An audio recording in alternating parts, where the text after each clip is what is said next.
ورحمۃ اللہ وبرکاتہ۔ بہت خوشی کا موقع ہے الحمدللہ کہ حارث عمیر صاحب غالباً بیدر کی پہلی شخصیت ہیں جو آئی ایس کی ڈگری لینے والے ہیں یا پھر آئی ایس کا مقام حاصل کرنے والے ہیں۔ شاید اس مقام تک سب سے پہلے میں ان کو مبارکباد پیش کروں گا حارث صاحب کو کہ آپ کو بہت بہت مبارک، آپ اس مقام تک پہنچے اور مسلمانوں کی طرف سے، امت مسلمہ کی طرف سے آپ ایک نمائندہ شخصیت کی حیثیت رکھتے ہیں، تو اس کے لیے میں سب سے پہلے ان کو مبارکباد پیش کرتا ہوں۔ اور اس مقام تک پہنچنے میں کافی لمبا عرصہ گزر گیا، کئی سال گزر گئے، 60-70 سال سے ہم لوگ انتظار کر رہے تھے، اس کے بعد یہ موقع ملا ہم کو۔ تو یہ ظاہر ہے کہ ایک تدریجی عمل ہے۔ سب سے پہلے کسی فرد میں یا کسی قوم کے اندر سوچ پیدا ہوتی ہے اور اس سوچ کے بعد منصوبہ تیار ہوتا ہے اور پھر تب کہیں جا کے عمل ہوتا ہے اور پھر بعد میں نتائج پیدا ہوتے ہیں۔ تو ایک تدریجی عمل ہے۔ تو اس ماحول تک پہنچنے میں ظاہر ہے کہ شاہین ادارے کا ایک بہت اہم رول رہا کہ پچھلے تقریباً 30 سالوں سے ایک ماحول بنتا آ رہا ہے اور اس ماحول کا نتیجہ آج ہم کو دیکھنے میں مل رہا۔ تو سب سے اہم چیز یہ ہے کہ قوم کے اندر سب سے اہم چیز کیا ہے؟ پریورٹی کے اعتبار سے، ترجیحات کے اعتبار سے قوم کس چیز کو سب سے زیادہ اہم سمجھتی ہے؟ اگر یہ چیز طے ہو جاتی ہے تو نتائج بھی طے ہو جاتے ہیں۔ اگر کسی قوم کے نزدیک کھیل کود، فنکشنز یہ اس کی ترجیح ہے تو ظاہر ہے کہ نتائج بھی ویسے ہی آئیں گے۔ آج پورے ہندوستان کے اندر معاشی اعتبار سے کمزور ترین قوم مسلمان ہیں، لیکن فنکشنز پہ خرچ کے اعتبار سے اگر آپ دیکھیں گے تو سب سے زیادہ مسلمانوں کا خرچ ہے۔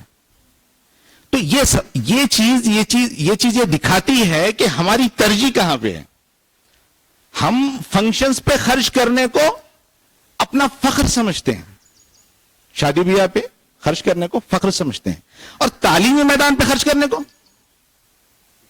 ظاہر ہے کہ ہماری ترجیح ہی نہیں ہے۔ تو ہم کوشش کرتے ہیں کہ خرچ کرنے کی نوبت ہی نہ آئے، کہیں فری ایڈمیشن ہوتا ہو تو وہاں پہ کروا لیں، یا کنسیشن کے ساتھ کہیں پہ ایڈمیشن ہوتا ہو تو کروا لیں۔ کم سے کم خرچ کریں یا بالکل خرچ نہ کریں اور اس کے باوجود نتائج آئیں، ممکن ہے؟ قطعی ممکن نہیں کہ آپ کی پہلے ترجیح طے ہو اور اس کے بعد آپ اس کے لیے کوشش کر رہے ہیں اور پھر قربانی بھی دے رہے ہیں، تب جا کے نتائج آتے ہیں۔ تو بہرحال مختصراً میں بنیادی باتیں آپ لوگوں کے سامنے جو رکھنا چاہ رہا ہوں کہ اصل میں فرقان سر کا میرا کہنا یہ تھا کہ پیرنٹس کے تعلق سے کچھ باتیں کہی جائیں، لیکن تھوڑا سا پیرنٹس کی کمی محسوس ہو رہی تو میں طلباء کو ہی مخاطب کروں گا کہ کسی بھی دنیا کی قوم کی ترقی کے لیے، دنیا کی کسی بھی ملک کی ترقی کے لیے جو پہلی بنیاد ہے وہ ہے وہاں کے نوجوانوں کی سوچ اور وہاں کے نوجوانوں کی ترجیحات۔ اگر کسی قوم کے نوجوانوں کی سوچ بدل جاتی ہے تو یقیناً اس قوم میں انقلاب آتا ہے، اس ملک میں انقلاب آتا ہے۔ اور اگر ان کی سوچ نہیں بدلتی تو پھر ظاہر ہے کہ اسی کا نام جمود ہے، اور جمود کوئی ترقی کا راستہ نہیں ہے بلکہ زوال کا راستہ ہے۔ تو سب سے پہلے کسی قوم کو اگر ترقی کا زینہ طے کرنا ہے تو اپنے نوجوانوں کی سوچ کو بدلنا ہوگا، اور ہر نوجوان اپنے طور پہ اپنے ٹارگٹس کو طے کرنا پڑے گا، اپنے مقاصد کو طے کرنا پڑے گا۔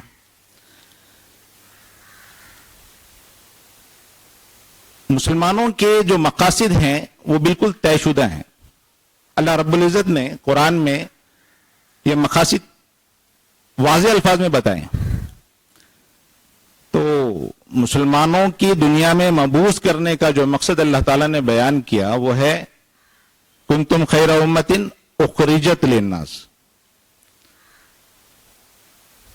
لوگوں کی نفع رسانی بحیثیت امت، بحیثیت مجمع، مسلمانوں کی مسلمانوں کا مقصد ہے, امت مسلمہ کا مقصد ہے, مسلمانوں کے ہر نوجوان کا مقصد ہونا چاہیے انسانوں کی فلاح و بہبودی. دو مقصد بیان کیے ہیں. ایک مقصد ہے قرآن میں اللہ تعالیٰ نے دو مقصد, ایک انفرادی مقصد اور ایک اجتماعی مقصد. انفرادی مقصد یہ ہے کہ ہم اللہ تعالیٰ کے رضا کے لیے, اللہ کو راضی کرنے کے لیے وہ تمام اعمال کریں جو ہم کو بتائے گئے ہیں. اور دوسرا مقصد جو ہے بحیثیت ملت, بحیثیت امت, تمام انسانوں کی فلاح و بہبود کے لیے اپنے آپ کو وقف کر دینا. جب یہ ہمارا مقصد طے پائے گا تو اپنے آپ جو ہے تبدیلیاں نظر آنا شروع ہو جائیں گی. اب آپ دیکھیں کہ مسلم معاشرے کے اندر آپ دیکھیں کہ ہمارا کیا حال ہے.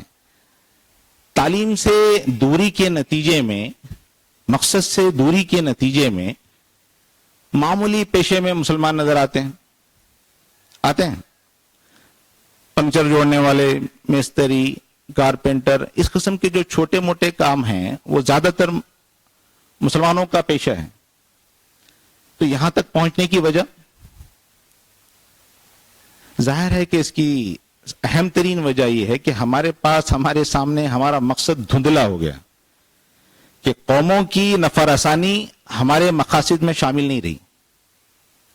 اس کے بجائے ہمارے پاس تبدیلی نظر آتی ہے, مقصد میں تبدیلی نظر آتی ہے کہ ہم مقصد میں رہنے کے بجائے چھوٹے چھوٹے چونچلوں کے اندر پڑے ہوئے ہیں. ایک مڈل کلاس فیملی اپنی پوری زندگی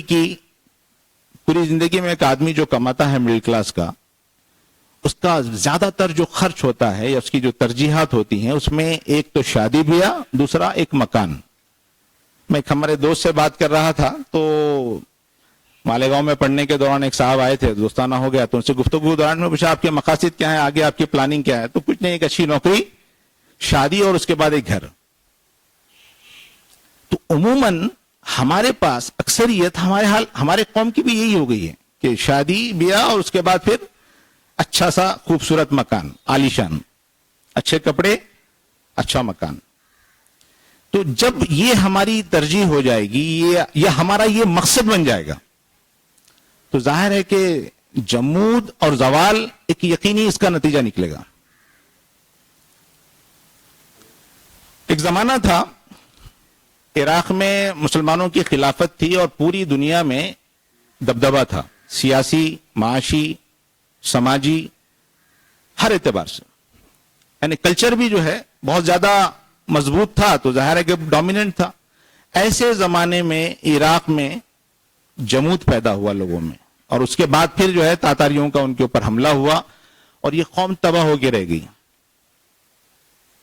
تو دنیا میں جو حالات بدلتے ہیں وہ کیوں بدلتے ہیں؟ جب ہمارے پاس کی صفات کمزور ہونے لگتی ہیں, صفات کم ہونے لگتی ہیں, ہم مقصد سے ہٹنے لگتے ہیں, تو پھر اس کے بعد یہ ہوتا ہے کہ زوال, جمود پہلے آتا ہے اور پھر بعد میں زوال آ جاتا ہے.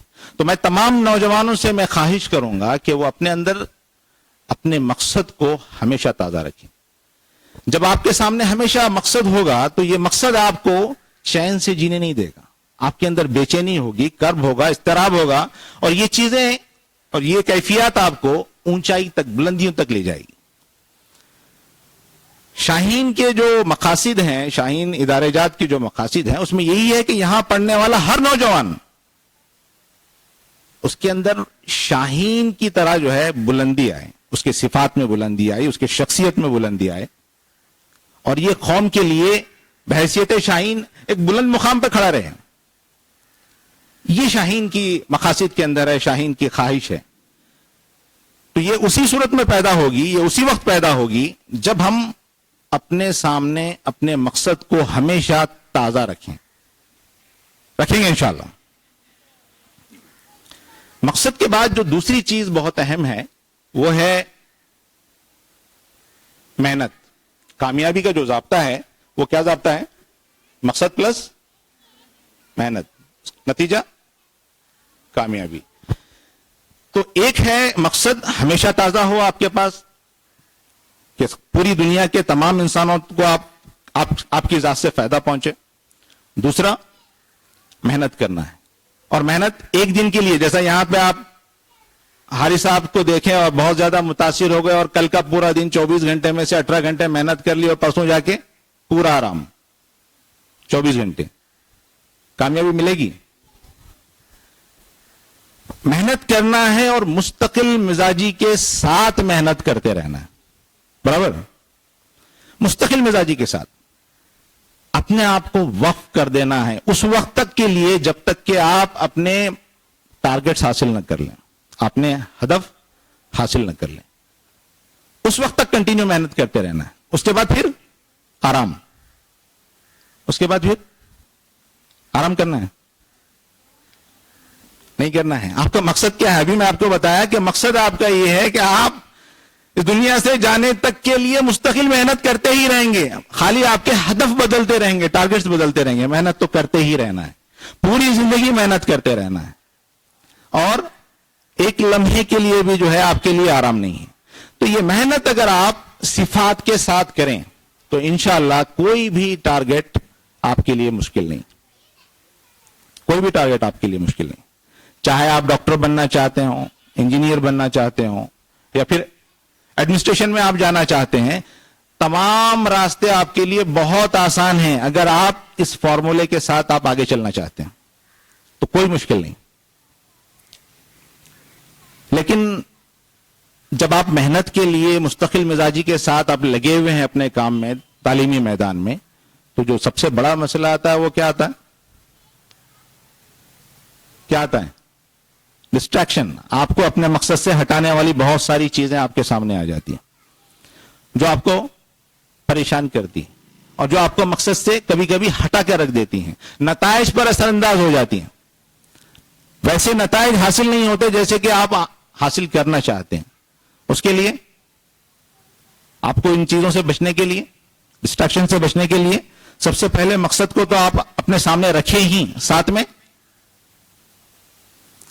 چھوٹی چھوٹی لایانی چیزوں سے بچتے رہیں. سب سے بڑی لایانی آج کیا ہے؟ موبائل. موبائل کا استعمال وقت بھی کھا جائے گا، آپ کی محنت بھی کھا جائے گا. تو اس کے لیے ایسی چیزیں جو آپ کو اپنے مقصد سے ہٹا دیں، ہدف سے ہٹا دیں، اس سے بچنا ہے. تو ایک تو موبائل سے بچیں، دوسرے گھر کے غیر ضروری فنکشن سے بچیں. فنکشن کلچر مسلمانوں کے لیے سم قاتل ثابت ہو رہا ہے. ایسا زہر، سم قاتل کہتے ہیں ایسے زہر کو جو آدمی کو ختم کر دے، جس سے آدمی کی موت ہو جائے. تو سم قاتل ثابت ہو رہا ہے. ہر تھوڑے دن کے بعد ایک فنکشن رہتا ہے. ایک شادی کے اندر کتنے فنکشن ہوتے ہیں ہمارے معاشرے میں؟ 25. تو یہ جو فنکشن کلچر ہے غیر اسلامی ہے. فنکشن کلچر اسلامی کلچر نہیں ہے. شادی کتنی دیر میں ہوتی ہے؟ اسلامی تعلیمات کی روشنی میں اگر کوئی آدمی شادی کر لے کتنی دیر کا کام ہے یہ؟ آدھا گھنٹہ، بہت مشکل سے. کتنے لوگ شامل ہونے چاہیے؟ 8-10، بہت ہو گیا. 8-10 لوگوں کے اندر آدھے گھنٹے کے اندر کام ختم. اس کے بعد کوئی فنکشن ہی نہیں ہے وہاں پہ. فنکشن کلچر اسلامی کلچر نہیں ہے، یاد رکھ لیں آپ لوگ. تو کسی فنکشن میں کوئی طالب علم اٹینڈ نہیں کرنا ہے. اگر والدین کسی مجبوری کے تحت جانا چاہتے ہیں، ان کی مرضی، آپ لوگ قطعی اس کے اندر دلچسپی نہیں رکھنا ہے. اس سے آپ بچیں گے، آپ کا وقت بچے گا، آپ کا دماغ جو ہے صحیح جگہ پہ لگا رہے گا، آپ کا کنسنٹریشن بنا رہے گا، آپ کنٹینیو کام کرتے رہیں گے. فنکشنز کے چکر میں پڑیں گے، نقصان ہوگا. ٹھیک اسی طرح ایک تو آپ موبائل سے بچے، دوسرا فنکشن کلچر سے بچے، تیسرا غیر ضروری سہولیات کی چکر میں نہیں پڑے. جیسے لڑکے ہیں، آپ پیچھے لڑکے ہیں، سامنے لڑکیاں ہیں، تو عام طور پہ خواہش یہ ہوتی ہے کہ بچہ جیسے ہی 10th پاس کر لے تو اس کی پہلی خواہش کیا ہوتی ہے؟ اس کے پاس گاڑی آ جائے. 2 ویلر ہے، اگر پہلے سے 2 ویلر ہے تو 4 ویلر آ جائے اور لے کے ٹائم پاس کرتا پھریں. اور مختلف، جیسا ہمارے خدیر سر کا اکثر جو ہے بولنا ہوتا ہے، بہت مشہور ان کا مقولہ ہے کہ متاثر کرنا اور متاثر ہونے کی چکر میں لڑکے بھی حیران اور لڑکیاں بھی حیران ہیں. تو یہ متاثر کرنے کی چکر جو ہے چھوڑ دینا ہے. کچھ دنوں کے لیے جب تک کہ آپ کے اہداف حاصل نہیں ہو جاتے تب تک کے لیے فیسلٹیز کی چکر میں مت پڑیے. آپ اپنے پاس قطعی گاڑی نہ رکھیں، گاڑی ہے گھر میں رہنے دیجیے, آپ اسکول بس کا استعمال کر کے آیا جایا کریں, یا جو ہے مجبوری ہے تو جتنی سادی آپ کی سواری ہوگی اتنا اچھا ہوگا, کیونکہ یہ چیزیں آپ کو نقصان پہنچائیں گی. اسی طرح لڑکے اگر ہیں تو ان کے بالوں کا سیدھا تعلق ان کے تعلیمی پرفارمنس سے جڑا ہوا ہے. بال کیسے ہیں, اگر بالوں کے سٹائلز بدل رہے ہیں تو طے کر سمجھ لیجئے کہ آپ آگے کچھ نہیں کر سکتے. آپ کی زندگی یا آپ کی قابلیتیں یا آپ کی جو صلاحیتیں ہیں وہ محدود ہو جانے والی ہیں. تو سب سے پہلے ادھر زیادہ دھیان ہونا چاہیے کہ لڑکے اپنے بالوں کے اوپر خصوصی طور پر دھیان دیں کہ جتنے چھوٹے بال ہوں گے اتنا بہتر ہے. جو شاہین کا مین کیمپس ہے ادھر کا, وہاں پہ خدیر سر کی عادت ہے کہ آتے ہی سب سے پہلا کام ایڈمیشن سے پہلے جو ہے ہم لوگ بولتے ہیں پہلے بال کی طرح کیا آ جاؤ. میں پرسوں بیٹھا ہوا تھا بازو, ایک بچہ آیا کافی عجیب و غریب بال تھے, اس کو بلایا اور بھیج دیا. وہیں پہ جو ہے ان کا اصلاح خانہ ہے, کٹنگ کی دکان ہے, وہاں بیچ کے پہلے کٹنگ کرا کے منگایا, اس کے بعد پھر اس کا ایڈمیشن ہوا. تو بال جو ہے چھوٹے ہونے چاہیے. کیوں بال چھوٹے کیوں نہیں, بھائی فیشن کیوں نہیں کر سکتے, بڑے بال کیوں نہیں رکھ سکتے؟ بالکل رکھ سکتے ہیں. جب اس کا وقت آئے آپ کیجئے, فی الوقت آپ کا پورا جو ہے کنسنٹریشن آپ کی تعلیم کی طرف ہونا چاہیے. برابر ہے. اسی طرح لڑکیوں کا اگر معاملہ ہے تو وہ بھی جو ہے غیر ضروری بناؤ سنگار کی چکر میں پڑھ کے, متاثر کرنے کی چکر میں اپنے تعلیمی جو آپ کا جو کیریئر ہے اس کو آپ خراب نہ کریں. ٹھیک ہے. تو بہرحال مختصراً یہ ہے کہ آپ ڈسٹریکشن سے بچ کے اپنے مقصد کے اوپر مستقل مزاجی کے ساتھ لگے رہیں. انشاءاللہ اس سے جو ہے نہ صرف آپ کی اپنی شخصیت جو ہے پروان چڑھے گی, ترقی یافتہ ہوگی, بلکہ پوری قوم کا اس سے فائدہ ہے, پورے ملک کا اس سے فائدہ ہے. اور پھر آپ لوگوں کی ترقی ہی جو ہے مسلمانوں کے تمام مسائل کا حل ہے. آج جتنے مسائل مسلمانوں کے ساتھ ہیں اس کا جو حل ہے اس کے لیے کون ذمہ دار ہے؟ ظاہر ہے کہ نوجوان ذمہ دار ہیں. اگر نوجوان یہ طے کر لیں کہ ہم اپنے آپ کو تبدیل کر کے رہیں گے تو انشاءاللہ اقلیت بحیثیت اقلیت جتنے مسلمانوں کے مسائل ہندوستان کے اندر سب کے سب ختم ہو سکتے ہیں. اور اس کا ایک ہی راستہ ہے تعلیم, ایک ہی راستہ ہے مقصد حیات. اگر ہم مقصد حیات پر آ جائیں اور اپنے آپ کو تعلیمی میدان میں بالکل وقف کر دیں اور اپنے اہداف حاصل کر لیں, ہمارے پیرنٹس بھی اور ہمارے جو ہے نوجوان بھی, ہمارے طلباء بھی اگر اس چیز کو اپنا مقصد بنا لیں تو انشاءاللہ ہندوستان کے تمام مسلمانوں کے مسائل حل ہو سکتے ہیں. اس کے علاوہ کوئی اور راستہ نہیں مسائل کے حل کرنے کا. تو کریں گے انشاءاللہ. تو اتنا کہتے ہوئے میں اپنی بات ختم کرتا ہوں. وآخر دعوانا الحمدللہ رب العالمین.